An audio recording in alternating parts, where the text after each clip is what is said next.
Как се озвучават реклами? Преподавам гласов дизайн и имиджова реч не само на хората, които искат да изградят своя имиджова и красива реч в личен живот или бизнес, но и преподавам на хора, които искат да озвучават и реклами. За да стане работата, всичките знаят, че трябва да се работи над регистрите, звукооформянето, резонаторите и така нататък. Но малко хора знаят, че всъщност се работи и с емоциите. И ние това го проработваме с моите студенти, разбира се. Предлагам да озвучим една кратка реклама с вас.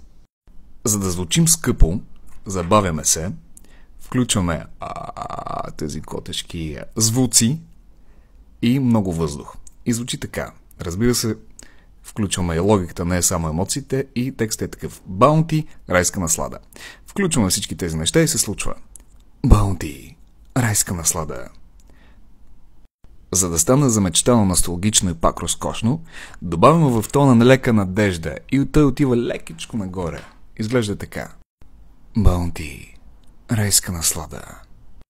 Забележете, че винаги присъства усмивката. Дори когато е тъжно. Баунти. Има лека усмивка. Когато искам да звучим много ведро, примерно като в Kaufland или в мола, Баунти, райска наслада. Пак имаме тази ведрост, имаме контраст и имаме живост. Пробвайте вие и забелязвайте откъде ви излиза гласа, от кое състояние и в комуникацията в реалния живот и в озвучаването. Също така и забелязвате как хората правят озвучаването.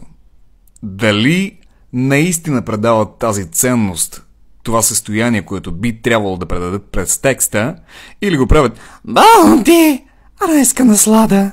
Нещо такова. Бъдете отговорни, хората, които правят озвучаване, и забелязвайте състоянието.